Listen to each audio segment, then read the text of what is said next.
ವೈಷ್ಣವಿ ಚಾನಲ್ಗೆ ಸ್ವಾಗತ. ಇವತ್ತು ನಾವು ಮನೆಯಲ್ಲೇ ಗೋಬಿ ಮಂಚೂರಿ ಹೇಗೆ ಮಾಡೋದಂತ ನೋಡೋಣ. ಇದಕ್ಕೆ ಬೇಕಾಗಿರುವಂಥ ಇಂಗ್ರೀಡಿಯೆಂಟ್ಸ್: 3/4 kg ಗೋಬಿ ತೊಗೊಂಡಿದ್ದೀನಿ. ಅದನ್ನ ಈ ರೀತಿ ಸಣ್ಣ ಸಣ್ಣದಾಗಿ ಫ್ಲೋರೆಟ್ಸ್ ಆಗಿ ಕಟ್ ಮಾಡ್ಕೋಬೇಕು. ನೆಕ್ಸ್ಟ್ ಗೋಬಿನ ಮ್ಯಾರಿನೇಟ್ ಮಾಡಲಿಕ್ಕೆ 1 ಟೇಬಲ್ ಸ್ಪೂನ್ನಷ್ಟು ಶುಂಠಿ ಬೆಳ್ಳುಳ್ಳಿ ಪೇಸ್ಟ್, 2 ಟೀ ಸ್ಪೂನ್ನಷ್ಟು ಅಚ್ಕಾರದ ಪುಡಿ, 2 ಟೀ ಸ್ಪೂನ್ನಷ್ಟು ಮೆಣಸು ಮತ್ತು 1 ಟೀ ಸ್ಪೂನ್ನಷ್ಟು ಉಪ್ಪು. ನೆಕ್ಸ್ಟ್ ಹಿಟ್ಟು ಕಲಸೋದಕ್ಕೆ 1 ಕಪ್ನಷ್ಟು ಮೈದಾ ಹಿಟ್ಟು, ಅರ್ಧ ಕಪ್ನಷ್ಟು ಕಾರ್ನ್ ಫ್ಲೋರ್, 1 ಟೇಬಲ್ ಸ್ಪೂನ್ನಷ್ಟು ಅಕ್ಕಿ ಹಿಟ್ಟು ಮತ್ತು 1 ಸ್ಪೂನ್ನಷ್ಟು ಉಪ್ಪು. ನೆಕ್ಸ್ಟ್ ಸಾಸ್ ಮಾಡಲಿಕ್ಕೆ 2 ಈರುಳ್ಳಿನ ಸಣ್ಣದಾಗಿ ಹೆಚ್ಚಿಟ್ಕೋಬೇಕು. ಈರುಳ್ಳಿ ಹೂವು 3 ಟೇಬಲ್ ಸ್ಪೂನ್ನಷ್ಟು ಸ್ಪ್ರಿಂಗ್ ಆನಿಯನ್ಸ್ ಅಂತಾರೆ, ಸಣ್ಣದಾಗಿ ಕಟ್ ಮಾಡ್ಕೋಬೇಕು. 4 ರಿಂದ 5 ಹಸಿಮೆಣಸಿನ್ಕಾಯಿ ಸಣ್ಣದಾಗಿ ಹೆಚ್ಚಿಟ್ಕೋಬೇಕು. 2 ಟೇಬಲ್ ಸ್ಪೂನ್ನಷ್ಟು ಶುಂಠಿ ಸಣ್ಣದಾಗಿ ಹೆಚ್ಚಿಟ್ಕೊಳ್ಳಿ. 1.5 ಟೇಬಲ್ ಸ್ಪೂನ್ನಷ್ಟು ಬೆಳ್ಳುಳ್ಳಿ, ಇದನ್ನು ಸಣ್ಣದಾಗಿ ಹೆಚ್ಚಿಟ್ಕೋಬೇಕು. ಸೋಯಾ ಸಾಸ್ 1 ಟೇಬಲ್ ಸ್ಪೂನ್ನಷ್ಟು, ವಿನೆಗರ್ 1 ಟೀ ಸ್ಪೂನ್ನಷ್ಟು, ಮತ್ತು ಇದು ಸಿಜ್ವಾನ್ ಸಾಸ್ ಆಪ್ಷನಲ್, ಸ್ಪೈಸ್ ಬೇಕಿದ್ರೆ ಹಾಕ್ಕೊಳ್ಳಿ 1 ಟೀ ಸ್ಪೂನ್ನಷ್ಟು. ಇದರಲ್ಲಿ ಟೊಮೆಟೊ ಸಾಸ್ 3 ಟೇಬಲ್ ಸ್ಪೂನ್ನಷ್ಟಿದೆ ಮತ್ತು ರೆಡ್ ಚಿಲ್ಲಿ ಸಾಸ್ 2 ಟೇಬಲ್ ಸ್ಪೂನ್ನಷ್ಟು ಮಿಕ್ಸ್ ಮಾಡಿ ಇಟ್ಕೊಂಡಿದ್ದೀನಿ. ನೆಕ್ಸ್ಟ್ ಹೇಗೆ ಮಾಡೋದಂತ ನೋಡೋಣ. ಒಂದು ಪಾತ್ರೆಯಲ್ಲಿ ನೀರನ್ನ ಬಿಸಿ ಮಾಡೋಕ್ಕಿಡಿ. ಇದಕ್ಕೆ ಸ್ವಲ್ಪ ಉಪ್ಪು ಮತ್ತು ಅರಿಶಿನ ಹಾಕಿ ಗೋಬಿನ ಹಾಕೋಬೇಕು. ಇದು ಕ್ಲೀನ್ ಮಾಡಲಿಕ್ಕಷ್ಟೇ. ಸ್ವಲ್ಪ ಒಂದು 4 ರಿಂದ 5 ನಿಮಿಷ ಬಿಟ್ಟು ತೆಗೆದಿಟ್ಕೊಡಿ. ಬಿಸಿನೀರಿಗೆ ಹಾಕಿದ್ರೆ ಸಾಕು. ಇದು ಸ್ವಲ್ಪ ಕುದಿಯೋ ನೀರಿಗೆ ಹಾಕಿ ಒಂದು 4-5 ನಿಮಿಷ ಬಿಟ್ಟು ಈ ರೀತಿ ನೀರನ್ನೆಲ್ಲ ಡ್ರೈನ್ ಮಾಡ್ಕೋಬೇಕು. ಇದನ್ನು ಒಂದು ಕಾಟನ್ ಬಟ್ಟೆ ಮೇಲೆ ಈ ರೀತಿ ಪೂರ್ತಿ ಡ್ರೈನ್ ಮಾಡ್ಕೊಳ್ಳಿ. ನೆಕ್ಸ್ಟ್ ಇದಕ್ಕೆ ಮ್ಯಾರಿನೇಟ್ ಮಾಡ್ಕೊಳ್ಳೋಣ. ಶುಂಠಿ ಬೆಳ್ಳುಳ್ಳಿ ಪೇಸ್ಟ್, ಅಚ್ಕಾರದ ಪುಡಿ, ಮೆಣಸಿನ ಪುಡಿ ಮತ್ತು ಉಪ್ಪನ್ನ ಹಾಕಿ ಚೆನ್ನಾಗಿ ಮಿಕ್ಸ್ ಮಾಡ್ಕೊಳ್ಳಿ. ಈ ರೀತಿ ಮಿಕ್ಸ್ ಮಾಡಿ ಒಂದು 15 ನಿಮಿಷ ಬಿಡಬೇಕು. ಸೊ 15 ನಿಮಿಷ ಆದಮೇಲೆ ಹಿಟ್ಟನ್ನ ಕಲಿಸ್ಕೊಳ್ಳೋಣ. ಇದಕ್ಕೆ ಮೈದಾ, ಕಾರ್ನ್ಫ್ಲೋರ್, ಅಕ್ಕಿ ಹಿಟ್ಟು ಮತ್ತು ಸ್ವಲ್ಪ ಉಪ್ಪನ್ನ ಹಾಕಿ ಸ್ವಲ್ಪನೇ ಫಸ್ಟ್ ಮಿಕ್ಸ್ ಮಾಡ್ಕೋಬೇಕು.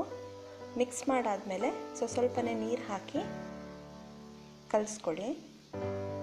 ತುಂಬ ತೆಳುವಾಗಿರಬಾರ್ದು. ಜಸ್ಟ್ ಕೋಟ್ ಆಗಲಿಕ್ಕೆ ಎಷ್ಟು ಬೇಕೋ ಕನ್ಸಿಸ್ಟೆನ್ಸಿ ನೋಡಿ ಲಂಪ್ಸ್ ಇಲ್ದಂಗೆ ಮಿಕ್ಸ್ ಮಾಡ್ಕೊಳ್ಳಿ. ನೆಕ್ಸ್ಟ್ ಮ್ಯಾರಿನೇಟ್ ಮಾಡಿರೋವಂಥ ಗೋಬಿಗೆ ಈಗ ಹಿಟ್ಟನ್ನ ಹಾಕೋಣ. ಹಾಕಿ ಚೆನ್ನಾಗಿ ಮಿಕ್ಸ್ ಮಾಡ್ಕೊಳ್ಳಿ. ಒಂದು ಕಡೆ ಎಣ್ಣೆನ ಕಾಯಕ್ಕಿಟ್ಬಿಡಿ. ಎಣ್ಣೆನ ಕಾಯಕ್ಕಿಟ್ಟು ಒಂದೊಂದನ್ನೇ ಈ ರೀತಿ ಫ್ರೈ ಮಾಡ್ಕೋಬೇಕು. ನಾವೀಗ ಗೋಬಿನ ಡಬಲ್ ಫ್ರೈ ಮಾಡ್ಕೋಬೇಕು. ಸೊ ಫಸ್ಟ್ ಫ್ರೈ ಮಾಡುವಾಗ ಸ್ವಲ್ಪ ಮೀಡಿಯಮ್ ಫ್ಲೇಮ್ನಲ್ಲಿ ಇಟ್ಟು ಚೆನ್ನಾಗಿ ಕ್ರಿಸ್ಪಿ ಆಗೋ ರೀತಿ ಫ್ರೈ ಮಾಡ್ಕೊಳ್ಳಿ.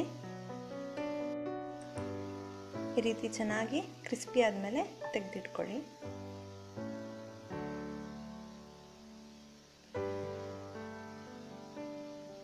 ಮಿಕ್ಕಿರೋದನ್ನು ಅದೇ ರೀತಿ ಚೆನ್ನಾಗಿ ಫ್ರೈ ಮಾಡ್ಕೋಬೇಕು.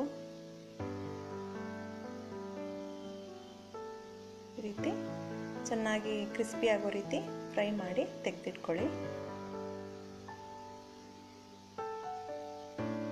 ಸೊ ಇದನ್ನು ಈಗ ಡಬಲ್ ಫ್ರೈ ಮಾಡ್ಕೊಳ್ಳೋಣ. ಇದನ್ನು ನೀವು ಯಾವಾಗ ಸಾಸ್ ಮಾಡ್ತೀರಾ ಅದಕ್ಕಿಂತ ಒಂದು 5 ನಿಮಿಷ ಮುಂಚೆ ಡಬಲ್ ಫ್ರೈ ಮಾಡ್ಕೋಬೇಕು. ಈ ಡಬಲ್ ಫ್ರೈ ಮಾಡೋದ್ರಿಂದ ತುಂಬ ಹೊತ್ತು ಗೋಬಿ ಮಂಚೂರಿ ಕ್ರಿಸ್ಪಿಯಾಗಿರುತ್ತೆ. ಸೊ ಈ ಡಬಲ್ ಫ್ರೈಯಲ್ಲಿ ಹೈ ಫ್ಲೇಮ್ನಲ್ಲಿಟ್ಟು ಜಸ್ಟ್ 1-2-3 ಮಿನಿಟ್ಸ್ ಫ್ರೈ ಮಾಡಿದ್ರೆ ಸಾಕು, ಚೆನ್ನಾಗಿ ಕ್ರಿಸ್ಪಿ ಆಗುತ್ತೆ. ಈ ರೀತಿ ಫ್ರೈ ಮಾಡಿ ತೆಗೆದಿಟ್ಕೊಳ್ಳಿ.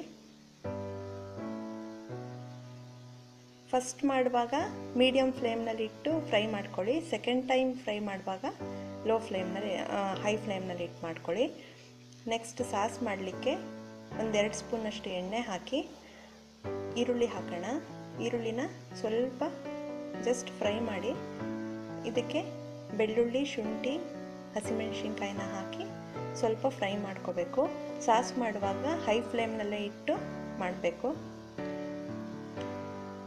ಸ್ವಲ್ಪ ಕಲರ್ ಚೇಂಜ್ ಆದಮೇಲೆ ಇದಕ್ಕೆ ಟೊಮೆಟೊ ಮತ್ತು ಚಿಲ್ಲಿ ಸಾಸ್ ಮಿಕ್ಸ್ ಮಾಡಿ ಇಟ್ಕೊಂಡಿದ್ದೀವಲ್ಲ ಅದನ್ನು ಹಾಕಿ ಸ್ವಲ್ಪ ಫ್ರೈ ಮಾಡ್ಕೊಳ್ಳಿ.